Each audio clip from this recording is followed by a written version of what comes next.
Olá pessoal, tudo bem?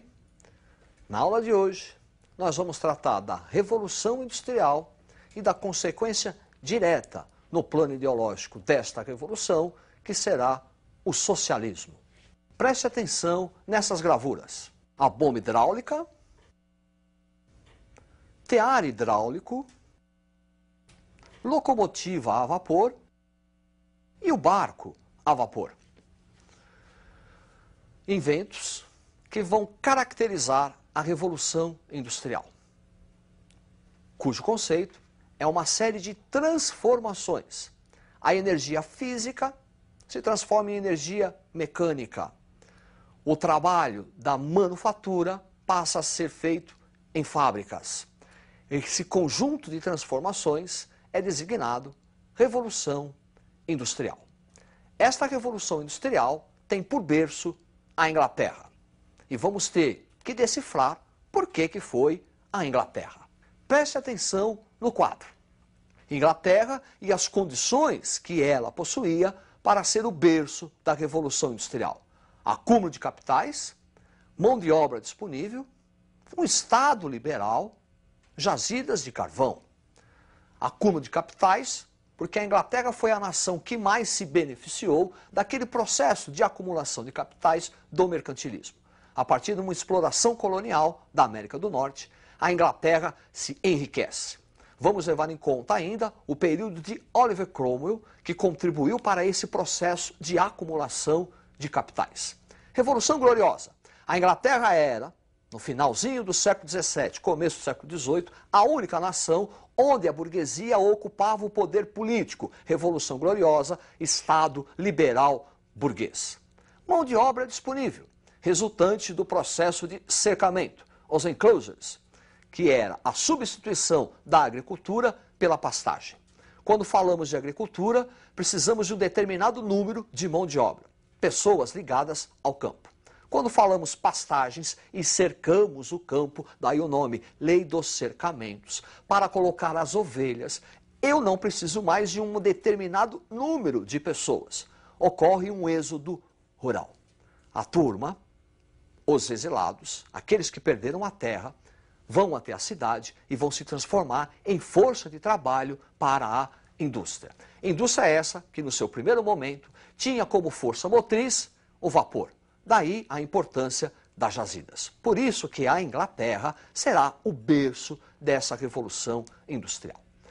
Essa Revolução Industrial, esse industrialismo, vai passar por duas etapas. Nós vamos ter a primeira fase da Revolução Industrial, que vai se limitar na Inglaterra, e uma segunda fase, que é a difusão desse processo.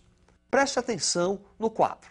Etapas da industrialização, a primeira, século XVIII, Inglaterra, onde o capitalismo aqui será concorrencial. Os setores que vão se desenvolver é o têxtil, o siderúrgico e a agricultura agrícola. O uso do ferro e do vapor. E os principais teóricos dessa fase, Adam Smith, A Riqueza das Nações, considerado o pai do liberalismo, defensor da propriedade privada.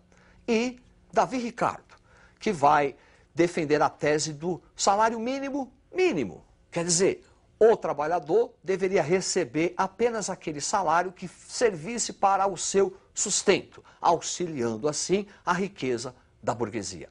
No século XIX, um segundo processo de industrialização. Preste atenção no quadro. Segunda fase, século XIX. Difusão, Alemanha, Bélgica, França, Estados Unidos, Japão.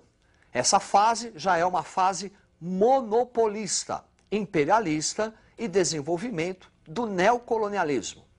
Fase monopolista, porque com a segunda Revolução Industrial não vai haver mais a concorrência. Vão surgir grandes grupos econômicos, cartéis, tipicamente na Alemanha, e trustes, principalmente nos Estados Unidos da América. Grandes conglomerados econômicos com o objetivo de controlar o mercado consumidor e fornecedor. Nessa segunda Revolução Industrial, não usamos mais ferro nem vapor. É o aço e a eletricidade. Essa revolução industrial vai acarretar consequências econômicas, sociais, políticas e culturais. Preste atenção no quadro: consolidação do capitalismo, afirmação do liberalismo, urbanização, questão social, novas ideias.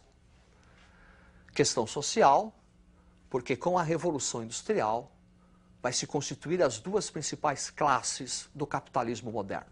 De um lado, a burguesia industrial, que é a proprietária dos meios de produção, as máquinas, a fábrica. Do outro lado, a classe trabalhadora, o operário, o proletariado, que não é dono de nada, a não ser da sua força de trabalho, que é vendida a baixos preços, que é vendida por preços exploração aviltante. O trabalhador chegava a trabalhar de 16 a 18 horas. É contra esse Estado, contra a exploração de uma classe que produz a riqueza, mas não compartilha da riqueza, que se desenvolvem as ideias socialistas. Socialismo utópico, socialismo científico e anarquismo. Preste atenção no quadro. Figura de Henri Saint-Simon, um dos principais nomes do socialismo utópico. Utópico porque os primeiros socialistas não vão conseguir identificar ou perceber na classe trabalhadora, no proletariado, como uma classe revolucionária. Utópico porque eles propõem reforma. A ideia desse socialismo é pensar numa sociedade do futuro. Porém, os socialistas utópicos vão contribuir para as bases do socialismo moderno.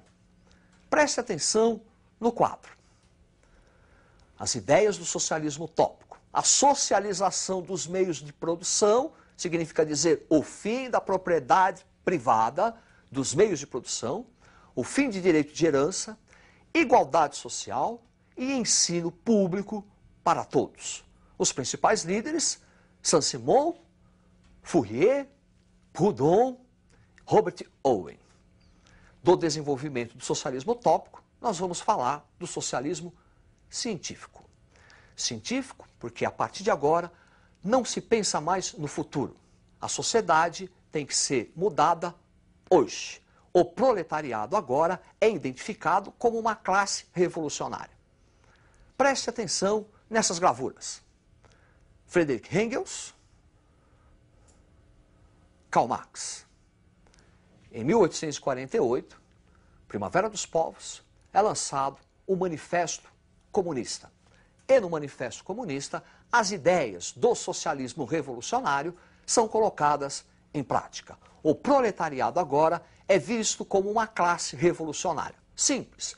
A burguesia do século XVI ao XVIII foi uma classe revolucionária. Acabou com a nobreza. Acabou com o poder e o prestígio da nobreza. Marx e Engels jogam esse fervor revolucionário, essa identificação revolucionária com a classe trabalhadora. Revolucionar, mudar a sociedade agora. Preste atenção no quadro. Socialismo científico se constitui então numa crítica radical ao capitalismo, defesa da chamada teoria da luta de classes, burguês contra o proletário, o proprietário dos meios de produção com aquele que produz a riqueza, a questão social. A ditadura do proletariado e o internacionalismo operário. Feita a Revolução Socialista, extinguida a propriedade privada dos meios de produção, o proletariado cria um Estado socialista a partir da ditadura do proletariado.